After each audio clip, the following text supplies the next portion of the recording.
Nah, udah nih, udah direkam nih. Diulang, saya terulang. Baca sil. Tuh, udah nggak semangat nih. Nah, Bismillahirrahmanirrahim.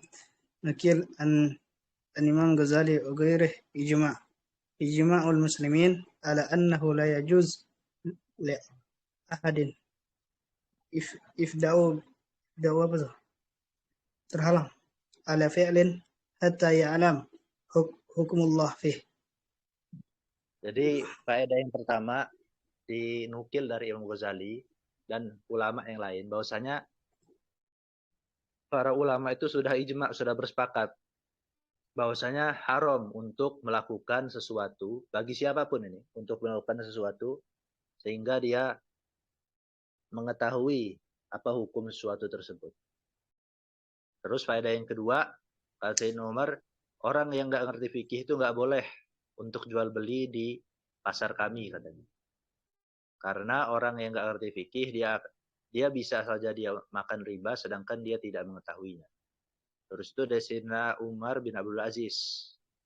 Orang yang beramal tanpa ilmu, maka yang mafsadat bagi dia itu lebih banyak daripada yang maslahat baginya. Lalu faedah yang keempat, kalau seandainya ada orang yang dia beribadah seperti ibadahnya malaikat, tapi dengan tanpa ilmu, maka dia adalah orang-orang yang merugi. Lalu faedah yang kelima, ilmu tanpa amal itu adalah sebuah kegilaan. Sedangkan amal tanpa ilmu itu tidak akan sah. Lalu yang keenam, jadi ada cerita orang dari daerah Maghrib. Maghrib itu kalau zaman sekarang mencakup Maroko, Aljazair, Spanyol, dan lain-lain. Ada seorang dari Maghrib, dia ini ahli ibadah. Dan dia beli himar, beli keledai betina, tapi nggak pernah dipakai-pakai. Akhirnya dia nanya, kenapa kok nggak pernah dipakai keledainya? Beli keledai tapi nggak pernah dipakai, kenapa? Nah, kata dia, saya beli keledai ini hanya agar saya terhindar dari zina. Jadi keledainya itu dipakai sama dia. Dijimain sama dia. Dia nggak tahu kalau bahwasanya hal itu adalah suatu hal yang haram. Dia nggak tahu kalau hal tersebut haram. Lalu dikasih tahu lah bahwasanya hal itu haram. Wih, tetap haram itu. Katanya kan. Akhirnya orang ahli ibadah tadi nangis dengan tangisan yang dahsyat. Lalu faedah yang ketujuh, kana ba'duhum la yamsahu ra'sahu indal wudu muddata sittina sanatan. Jadi ada orang dia tidak mengusap kepalanya ketika wudhu selama 60 tahun. Selama 60 tahun dia wudhu tapi gak mengusap kepala. Yazunu anna zalika sunnatun. Dia mengira bahwasanya mengusap kepala itu adalah sunnah, bukan fardu wudhu. Dia nggak tahu. Terus faqilalahu. Lalu dia dikasih tahu kan sama orang, aidi sholat alitil kal muddah. Ulang sholat kamu, ulang sholat tersebut selama 60 tahun. Ada nanya nggak, Zil? Oh, berarti kalau misalnya seandainya kan ada satu umat Islam yang nggak mengetahui fardunya wudhu, berarti selama dia sholat tuh nggak sah, berarti harus diulang juga. Lah iyalah, di Safinah itu kan ada salah satu syarat wudhu, syarat sah kalau nggak salah, yang ada 10 itu. Al ilmu bi fardiyatihi, mengetahui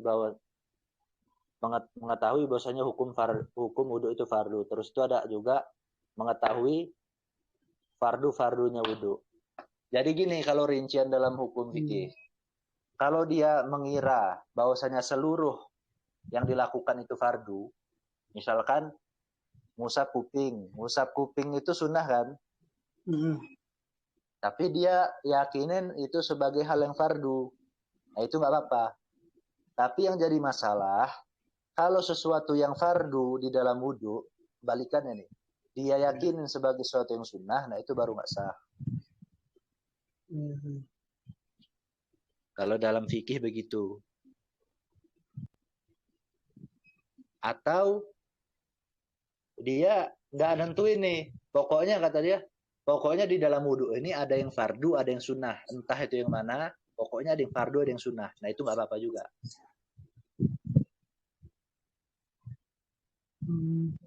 Tapi itu khilaf. Kalau menurut Imam Ibnu Hajar atau apa gitu ya. Pokoknya ada khilaf tentang masalah yang itu. Ada perincian. Intinya yang sepakat, kalau orang itu dia menyangka seluruh wudhunya itu fardu, itu nggak masalah. Tapi kalau dia sangka yang fardunya itu sunnah, nah itu jadi masalah. Atau dia gini, pokoknya seluruh yang ada di wudhu ini sunnah semua. Nah, itu lebih parah lagi. Oh, nggak boleh itu, nggak boleh. Ya lebih parah lagi itu. Min babi aula, lebih parah lagi. 3 kali basuhan juga termasuk wajib sunnah kan? Itu. Sunnah. Sunnah lah. Sunnah makadah. Sunnah biasa. Nah, sunnah biasa. Ya, lanjut Zaid. Al-Habib Abdullah bin Husain bin Tahir.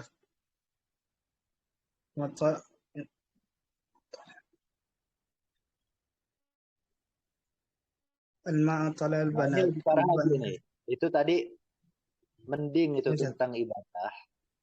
Jadi nggak berdampak sama orang lain. Kalau ini tentang nikah.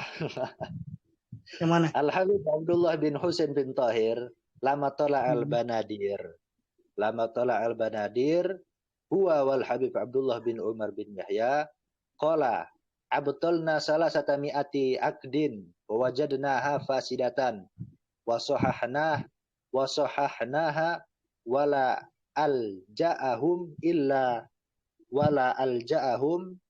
illal jahlu. Jadi kata Habib Abdullah bin Husain bin Tahir, pengarang kitab Sulamu Taufik, sama dia yang ngomong. Enggak, Deng. Ini ya dia yang ngomong, tapi dia ini cerita ketika dia sama Habib Abdullah bin Umar bin Yahya. Jadi berdua nih. Ketika mereka berdua sampai di suatu daerah, dia ini membatalkan 300 akad nikah. Ya sebab akad nikahnya itu mereka dapatkan, sebab kami dapatkan nikahnya itu akad nikahnya itu nggak sah, sehingga kami ulang nikahnya, diulang nikah tuh. Ya kalau anaknya udah lahir ya udah anak zina udah. Kok bisa banyak banget? 300-an? Iya karena di daerah tersebut nggak ngerti tentang masalah nikah orang-orang itu. Jadi sehingga pas nikah itu ya entah dia kurang rukun atau apa.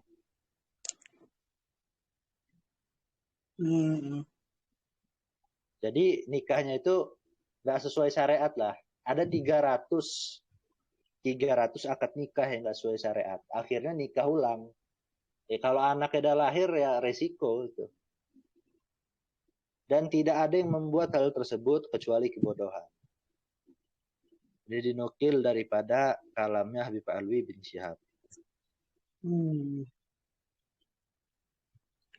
Lalu yang ke-9,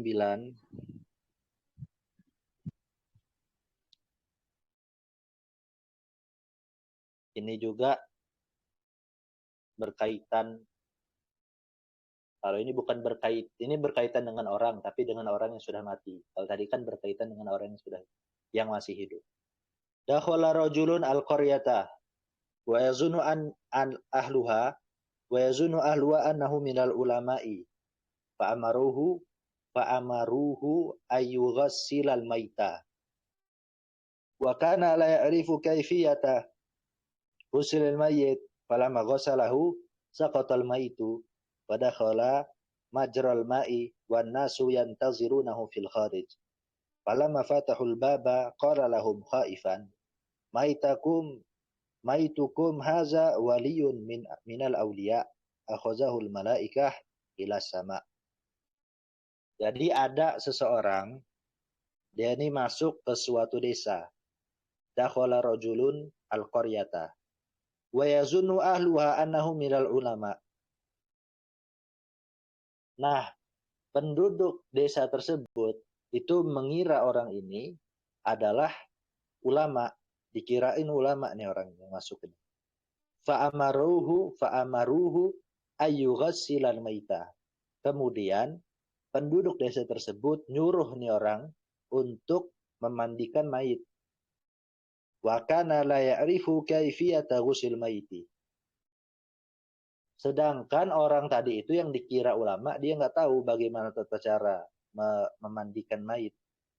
Falamma ghasalahu saqatal maitu. Falamma ghasalahu saqatal maitu. Ketika dia memandikan mayit, mayatnya itu jatuh. Wadakhala majral ma'i. Kemudian mayatnya itu dia masuk ke sungai. Masuk ke aliran air. Dia masuk ke sungai bisa. Wan nasu yantazirunahu fil kharij. Sedangkan orang-orang menunggu dia di luar. Walamma fatahul baba qala lahum khaifan. Dan ketika lelaki itu membuka pintu tempat dia memandikan mayat itu. Jadi mandiin mayat itu lewatin pintu, habis itu setelah pintu itu ada sungai di belakang rumah itu.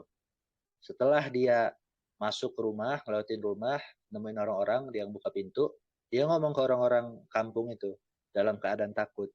Maitukum haza waliyun minal awliya, katanya. Alasannya gini, mayat kalian ini adalah waliullah, katanya. Akhazahul malaika ila sama. Malaikat mengangkatnya ke langit. Alasannya begitu.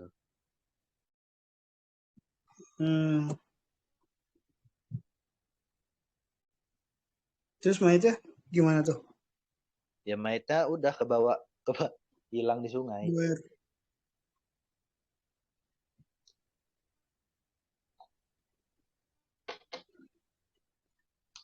Makanya itu di kitab Tanwirul Qulub. Di kitab Tanwirul Qulub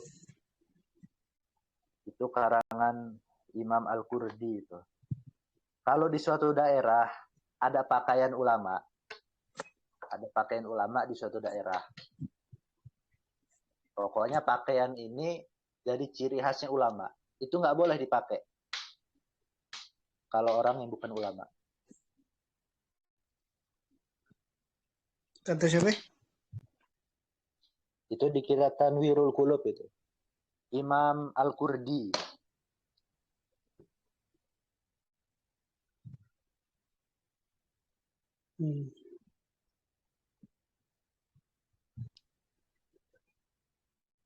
Kenapa nggak boleh dipakai? Ya, ntar kayak gini kejadiannya.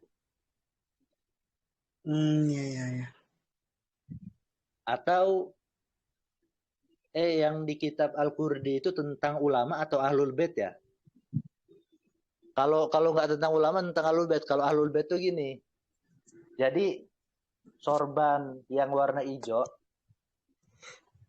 itu di zamannya Imam Al-Qurdi itu jadi ciri khasnya ahlul bait katanya. Jadi yang bukan ahlul bait itu nggak boleh pakai sorban hijau. Ya, tapi kan sekarang dia pakai kita itu kan dia ini kan berpatokannya sama kebiasaan yang berlaku di zaman beliau kan. Jadi kan ada kaidah fikih itu begini, al-ada muhakamah. Suatu adat, suatu kebiasaan itu dijadikan patokan hukum. Ya kalau adatnya berubah, kebiasaannya berubah, ya berubah juga hukumnya.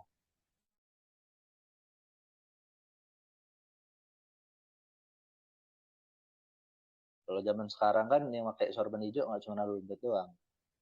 Ya, kalau kita balik ke kaidah fikih tadi, ya hukumnya nggak kaku sebenarnya hukum fikih itu. Kalau kalau dia berpatokan sama suatu kebiasaan pada zamannya dan pada tempatnya, kalau suatu kebiasaan itu berubah atau di daerah lain atau di waktu yang kemudian hari itu berubah, ikut berubah juga hukumnya. Al-hukmu yaduru ma'al illah. Hukum itu dia berputar bersama ilat, tergantung ilat. Ada yang nanya nggak, Zil?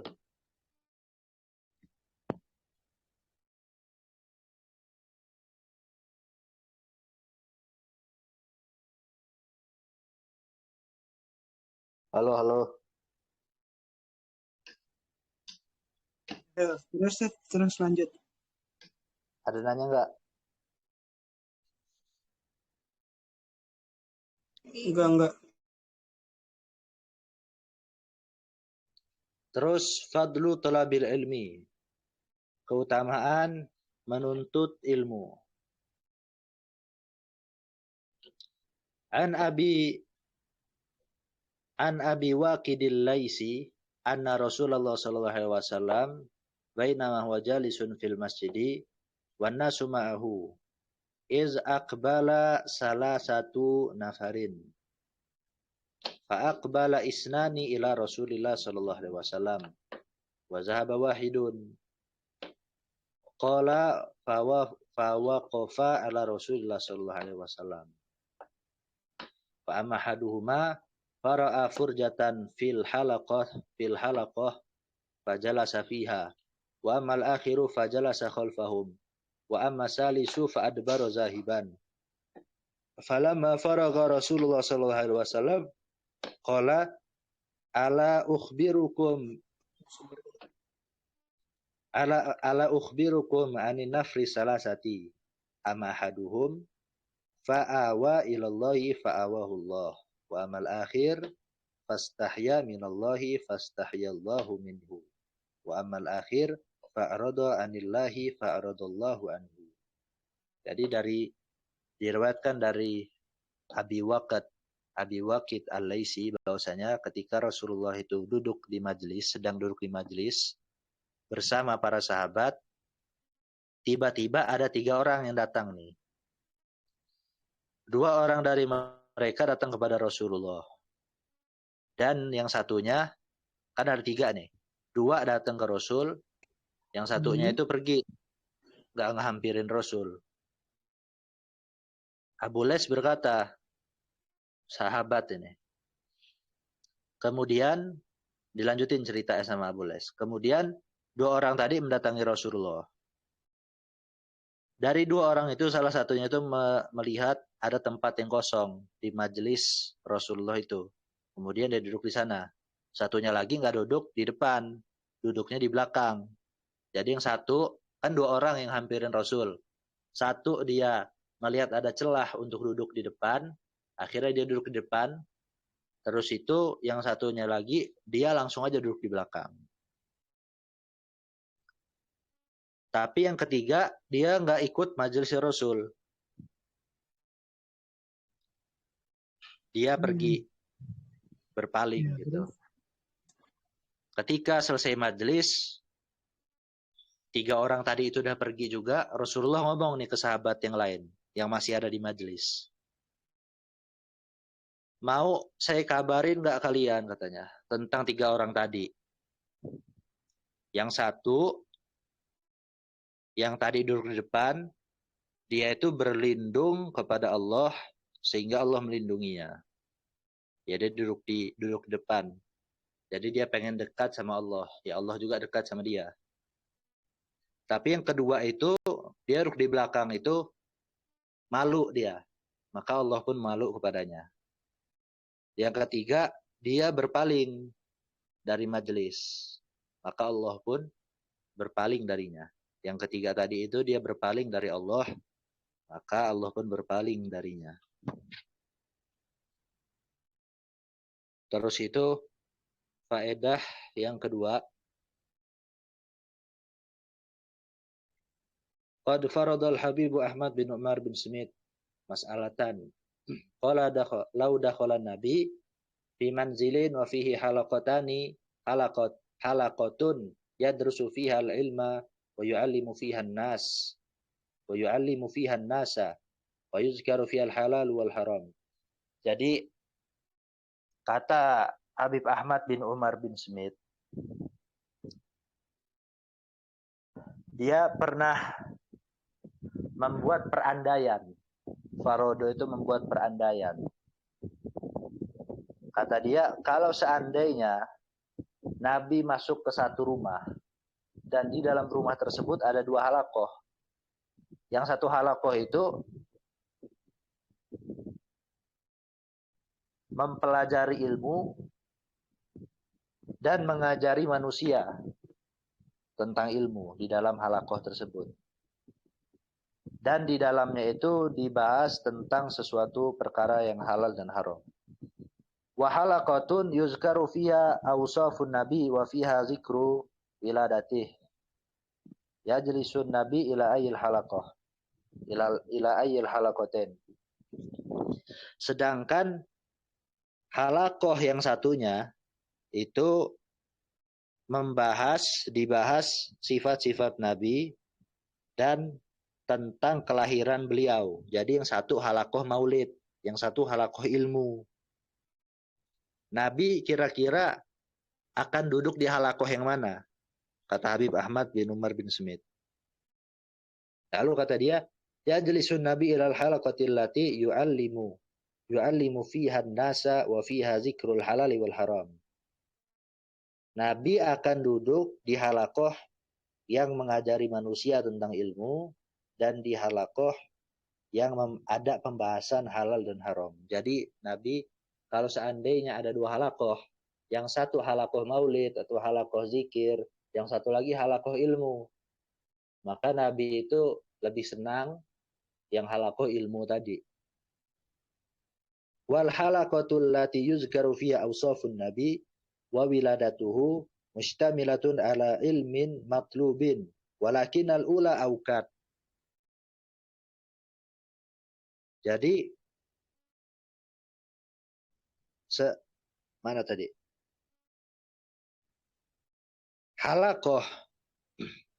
Halaqah yang di dalam halaqah tersebut disebut sifat-sifat Nabi dan tentang kelahiran Nabi, itu memang mengandung ilmu yang dituntut, ilmu yang dianjurkan. Itu dianjurkan juga, tetapi majelis ilmu itu lebih lagi dianjurkan.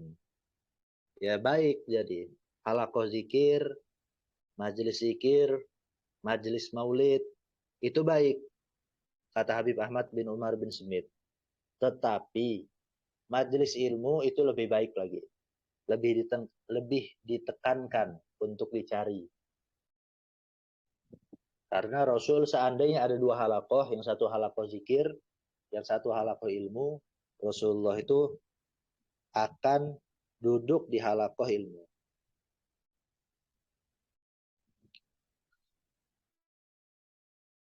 Ada nanya nggak, Zil?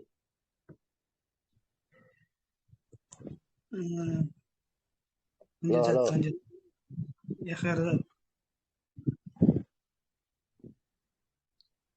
Terus itu yang ketiga, an-nabiyyu asyaddu farhan bi rajulin yahfazu zubat masalan min rajulin yahfazul maulid. Nabi itu lebih senang dengan orang yang menghafal zubat. Zubat itu alfiyahnya fikih. Jadi nazom tentang fikih. Ada 1000 berapa gitu.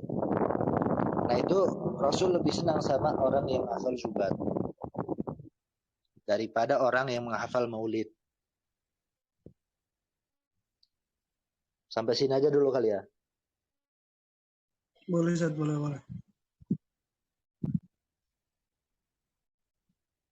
Cuma ulang yang sebelumnya, Ustaz. Ada yang mau ada nanya tuh. Atas. Ya, man. Kita mulai di mana?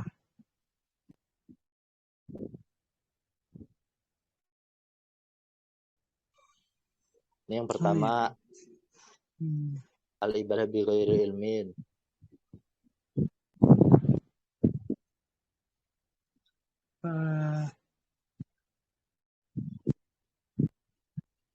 Jadi disimpulin aja dulu ya.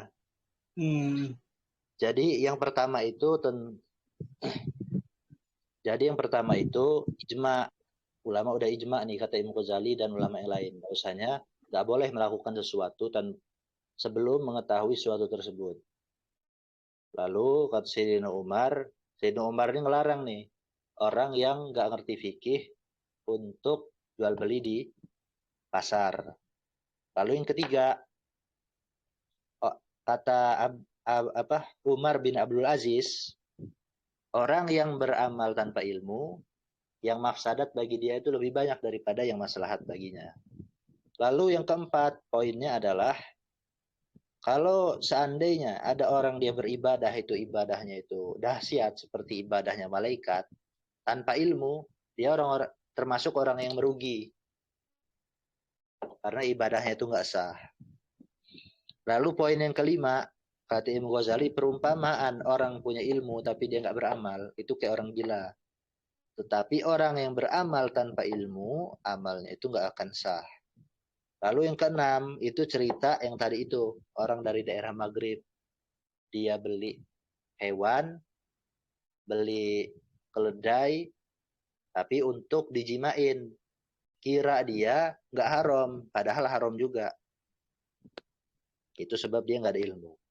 Terus itu poin yang ketujuh, ada orang wudhu selama 60 tahun, tapi dia menyangka bahwasanya mengusap kepala itu sunnah. Akhirnya dia karena nggak sah wudhunya selama 60 tahun itu, otomatis sholatnya juga ngulang selama 60 tahun. Terus itu yang ketujuh, Habib Abdullah bin Husain bin Thohir sama Habib Abdullah bin Umar bin Yahya itu pernah ngunjungin suatu daerah, tapi nggak disebutin di daerah mana. Itu ada 300 akad nikah yang nggak sah sehingga nikahnya itu diulang. Terus itu yang ke-9, poin intinya adalah ada orang dikira sama suatu penduduk, orang ini ulama, akhirnya disuruh mandiin mayat. Habis pas lagi mandiin mayat, dia nggak tahu gimana caranya mandiin mayat. Akhirnya dicemplungin tuh mayatnya ke sungai. Dia mandiin mayat, mandiin di pinggir sungai, dicelup-celupin, akhirnya kanyut. Jatuh tuh mayatnya, lepas, kanyut akhirnya di sungai. Terus yang tentang fadlu thalabil ilmi, keutamaan penuntut ilmu, poin yang pertama, itu intinya Allah Subhanahu wa Ta'ala itu berdasarkan prasangka hambanya. Ya kalau hambanya itu dia pengen jauh dari Allah, ya Allah jauh juga. Tapi kalau hambanya itu pengen dekat sama Allah, maka Allah akan mendekat juga. Itu poin yang nomor pertama. Yang di bab fadlu thalabil ilmi. Lalu yang kedua, kata Habib Ahmad bin Umar bin Smith, kalau seandainya ada 2 majlis, kata dia. Satu majlis ilmu, satu majlis zikir atau majlis maulid, majlis sholawat. Rasulullah itu lebih senang yang majlis ilmu. Terus yang ketiga poinnya, kita baca sedikit tadi. Rasulullah itu lebih senang sama orang yang ngehafal kitab fikih daripada yang ngehafal kitab maulid. Gitu. Ya udah itu.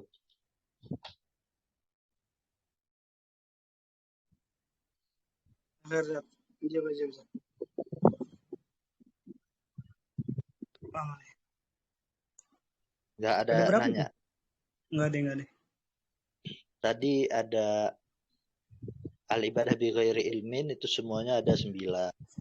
Habis itu fadlu thalabil ilmi tadi udah baca 2. Udah 11 faedah.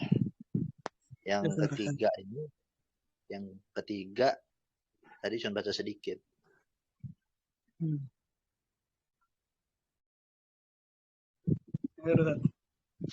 Lanjut ya. Dikit lagi. Boleh tuh yang ketiga yang Nabi suka. Ya. Sama Nabi sallallahu alaihi wasallam asyadu farhan bi rajulin yahfazu zubat masalan min rajulin yahfazul maulid. Jadi Nabi itu lebih senang sama seseorang yang menghafal kitab fikih, Zubat misalkan, daripada seseorang yang menghafal maulid. An Abdullah bin Umar, An Abdullah bin Amrin, radhiyallahu anhuma, dari Abdullah bin Amr. Anna Rasulullah sallallahu alaihi wasallam dakhala al-masjidah fara'a majlisain. Rasulullah itu pernah masuk suatu masjid, kemudian dilihat sama Rasul ada dua majlis. Ahadul majlisain, salah satu majlis tersebut, yad'un Allah wa yarghabuna ilaihi. Salah satu majlis tersebut itu mereka berdoa kepada Allah Subhanahu wa taala dan berharap kepada Allah Subhanahu wa taala. Yang satu majlis doa. Wal akhar yata'allamuna al-fiqha wa yu'allimun. Majlis yang satunya, yang kedua, mereka mempelajari fikih dan mereka mengajarkan fikih, belajar dan mengajar fikih. Jadi majelis fikih yang kedua. Satu majelis zikir, satu majelis ilmu. Sama aja sebenarnya poinnya. Faqala Rasulullah sallallahu alaihi wasallam, maka Rasulullah berkata, kilal majlisain ala khairin. Dua-dua majelis ini dua-duanya baik. Ahaduhuma afdalu minal akhar. Akan tetapi salah satu dari keduanya itu lebih utama. Amma haula fayad'unallaha wa yarghabuna ilaihi insyaallah atahum wa insya'a mana'ahum. Insya'a atahum wa insya'a mana'ahum. Wa amma haula fayata'allamuna wa yu'allimuna al-jahil. Wa inna bu'istu mu'alliman wa haula'i afdal. Jadi kata Rasul, adapun kelompok zikir tadi, kelompok yang berdoa kepada Allah Subhanahu wa taala, yaitu jika Allah Subhanahu wa taala berkehendak, Allah kabulkan doanya. Allah beri apa yang mereka minta. Tapi kalau Allah enggak berkehendak, ya Allah enggak beri. Tapi kelompok yang kedua, mereka belajar dan mengajari orang-orang yang bodoh tentang fikih, tentang hukum Allah. Maka ketahuilah, sungguhnya aku ini diutus sebagai pengajar. Dan mereka ini adalah yang lebih utama. Lalu, fa'atahum hatta jalasa ma'ahum. Lalu Rasulullah mendatangi kelompok fikih tadi. Sehingga Rasulullah duduk bersama mereka. Jadi, kalau majelis zikir itu masih ihtimal, masih kemungkinan. Kalau Allah berkehendak, kalau Allah Subhanahu wa taala itu berkehendak untuk mengkabulkan doanya, ya doanya dikabulkan. Kalau nggak dikabulkan, ya nggak dikabulkan doanya. Kalau Allah nggak berkehendak, ya nggak dikabulkan. Tetapi kalau kelompok yang kedua, itu mereka sudah pasti meniru Rasulullah. Karena Rasulullah itu mengajar. Diutus sebagai pengajar. Kalau kelompok yang kedua, itu udah pasti mereka dapat ilmu. Kalau mereka dapat ilmu, udah pasti mereka mengetahui mana yang halal, mana yang haram. Sesuai ilmu yang mereka dapatkan. Jadi udah pasti kalau majelis ilmu itu. Tapi kalau majelis zikir, kita doa, itu belum tentu dikasih. Tapi kalau kita belajar, terus kita memahami pelajarannya, itu udah pasti kita mengetahui apa yang dihalalkan dan diharamkan oleh Allah Subhanahu wa taala. Gitu.